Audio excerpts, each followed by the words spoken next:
Ciao, welcome to Geriatric Alpha Runt Productions. I'm your host across all the major platforms, that being TikTok, Instagram, and YouTube. I like to go as GARP on here, which is an acronym for Geriatric Alpha Runt Productions. And today we're here with my friend Ken Myers, and we're going to have some good conversations. As always, we're going to split this up into 4 or 5 different parts, so that way you can decide the subject matter you're most interested in, and then eliminate stuff that you're not. So our first section today is going to be on real estate. How you doing, Ken? Doing pretty good, thanks. I said Ken. It's Kent. I've got a good friend of mine named Ken, and I'm constantly doing that to you. Do people do that to you at jiu-jitsu a lot? Quite a bit, yeah. I can imagine. So without me giving you the 20 questions, just tell me about what you're doing in real estate and give us just like a little background on what's going on in real estate right now, if you don't mind. Yeah, so I guess my title, my official title is I'm a senior managing director for a publicly traded real estate brokerage company called Institutional Property Advisors. We are a wholly owned subsidiary of Marcus and Millichap, which is the publicly traded parent company. We focus solely on sales of apartment complexes. And typically transactions starting around $20 million on up to larger portfolio sales that can get into the hundreds of millions of dollars. Wow. I can imagine that Austin has been a good place for that market over the last 5 years or so. There's been a lot of building going on, right?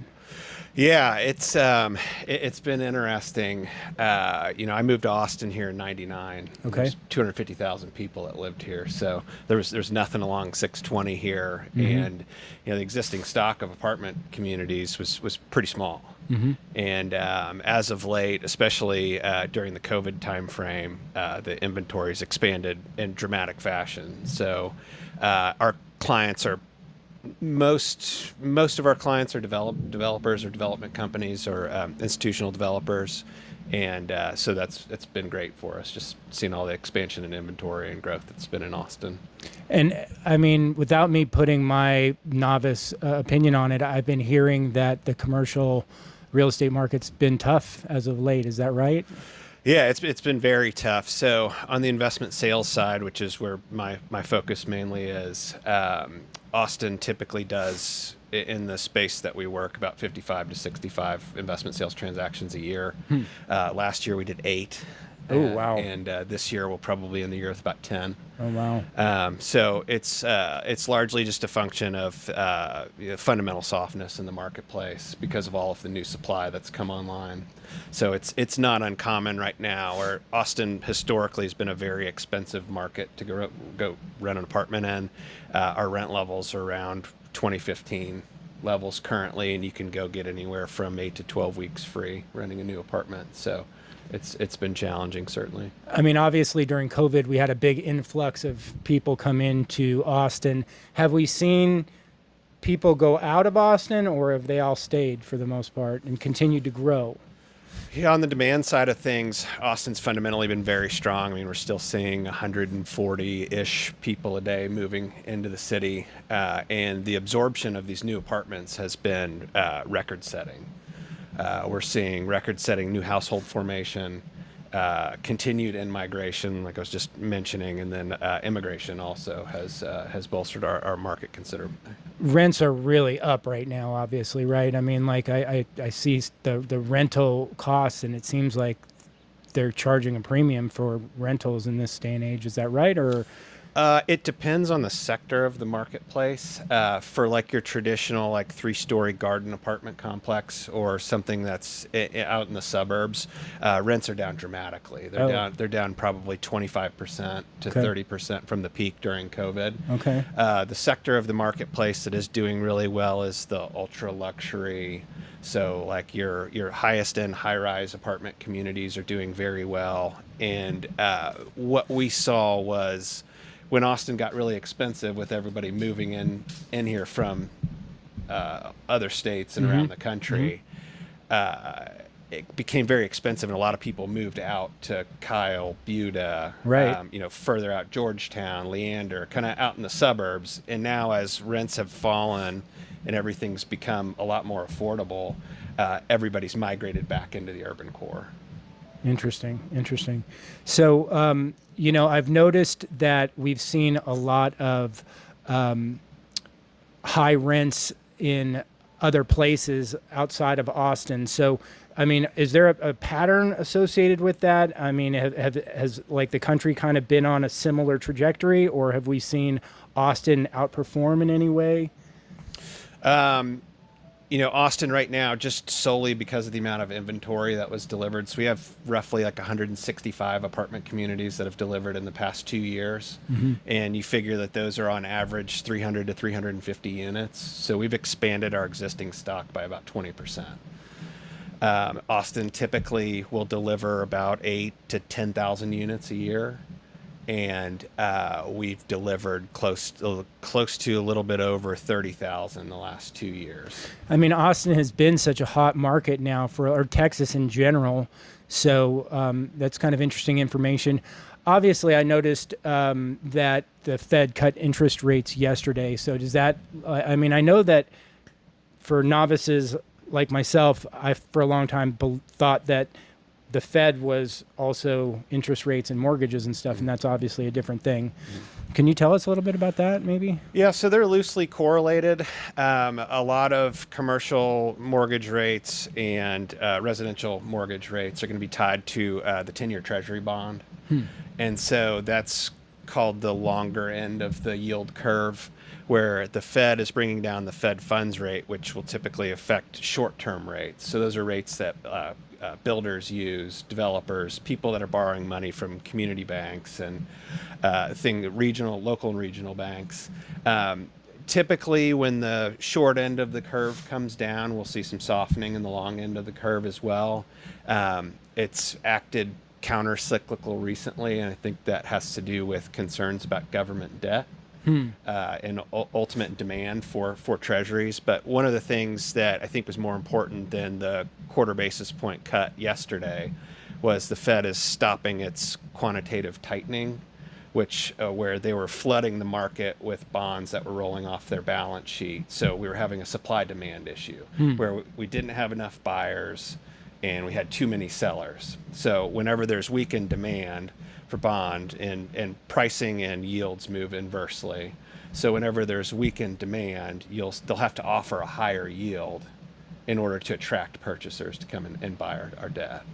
So long story is, I think that we'll see some easing in rates, albeit slowly. By historical means, we're still inside of what average rates are. It's just everybody was used to that 2.5% mortgage rate. Right. And COVID. so when we talk, since you're on a commercial side of things, those commercial rates are going to be higher than, say, an individual rate. I mean, do we talk in terms of 30-year fixed mortgages when we talk in terms of commercial properties, or? No, most commercial buildings are financed on 3, 5, 7, and 10-year money. That balloons at the end of that time period.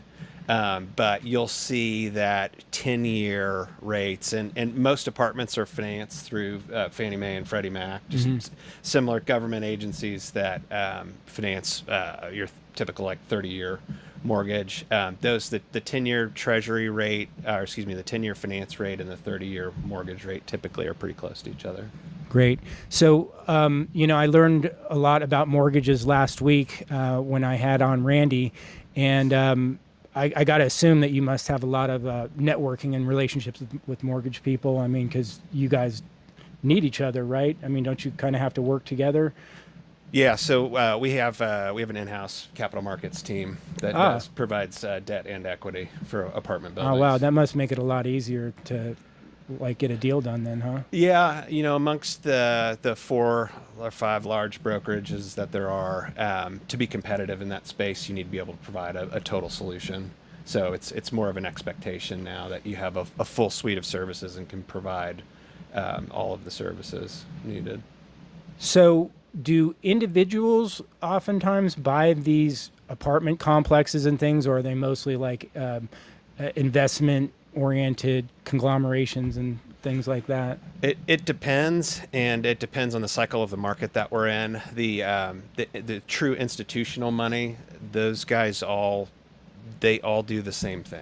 It's a very herd type mentality because you're not rewarded for having outside thoughts or having some creative strategy, because if you're working for an institution and you have this creative strategy and something goes wrong and they lose all of their money, well, you lose your job.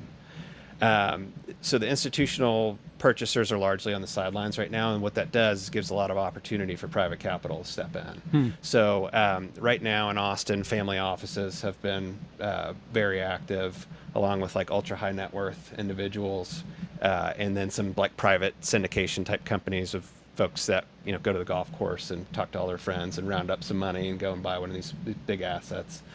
They've typically been very active right now because there's a perception that there's risk in the marketplace. But once the institutions wake up and start purchasing again, they typically dominate the space just because they can write a check for $100 million asset. Right. I can imagine there's a lot of foreign money coming in too, right? I mean, I just noticed that in all the most appealing areas in California, et cetera, are being bought up by Chinese investors and stuff like that. Are we seeing some of that here in Austin, or? There are a handful of accounts that are active. Typically, a lot of that large foreign capital will be placed through a sponsor. So there are companies that will handle money for pension funds, sovereign wealth funds, and things like that. So it's typically through a sponsor. We haven't seen them very active recently, but they're kind of sniffing around the edges right now. So who are your prospects? I mean, is there anyone out there that are people that you are trying to reach? Like what's a prospecting model look like in this capacity? Because you're dealing with such a ultra high end product and customer that it's like you can't really cold call people or something. I mean, you got to really network, I bet. Yeah, it's an interesting business. I'm almost 20 years in. So when I started, I was cold calling people that owned, smaller 20-unit buildings, and I've kind of worked my way up. The entry level side of the business is very cold call oriented, whereas now I've got a set of roughly like probably 60 to 80 clients that we're more focused on just creating and maintaining relationships with. That's kind of a lesson in business for anyone who knows, is that it gets a lot easier after you've been doing it for 5 years, then 10 years, then 15 years. And it's like, when you're young, you just don't have grasp because you're 20 years old and you don't think, how would I ever have 20 years of experience in a career, never mind life. So, as we get closer to our 15 minutes, is there like any general information that you think would be useful to just pass along to people, or just general stuff that would be a good time to kind of help people with or talk about? Yeah, I mean, I'm a real estate guy, so I'm very bullish on Austin real estate. I know the previous 14 minutes seemed a little negative about the marketplace, but it's the issues that the Austin market's experiencing right now are solely because of supply. And that supply is being very quickly absorbed. Okay. And, we're projecting that 27, 28, 29 are going to be very fruitful years for the marketplace. Great. Because at the end of the day, Austin is still, for real estate focused metrics that we look at, like in-migration, new household formation, job creation, Austin's still leading the nation in all of those. We just have this temporary dark cloud of supply that's hanging over the marketplace. So I expect that fundamentals will return to Austin type fundamentals, and we'll start seeing a pretty bullish market on the horizon here. Well, I mean, just from my personal experience in very limited capacity of these buildings here that I purchased, and I did what you had mentioned. I have a balloon loan, which I was unfamiliar with before this. I'm really banking or hoping on the fact that after 10 years, the value of this property will have gone up. So I just didn't basically rent for 10 years, right? Because I mean, I've got a nice low rent or mortgage payment for the 2 units, but yet after 10 years, I'm basically got nothing. I went nowhere. I just got the title of ownership and hopefully more equity, right? I mean, that's the whole motive. And then you basically either sell it, start over. So, I mean, you know, again, that doesn't sound nearly as good as a fixed rate mortgage, but then again, you know, it's a huge benefit to have the lower monthly payment. So that's probably for another story. We're going to come back and we're going to talk about some cars, automobiles, racing. Kent's very involved in that. We've also got some jiu-jitsu conversation and even going to talk about some dogs since Kent and I both love dogs. So come back and join us. Again, like, subscribe, and share if you have enjoyed the content that we've given you. Thanks so much.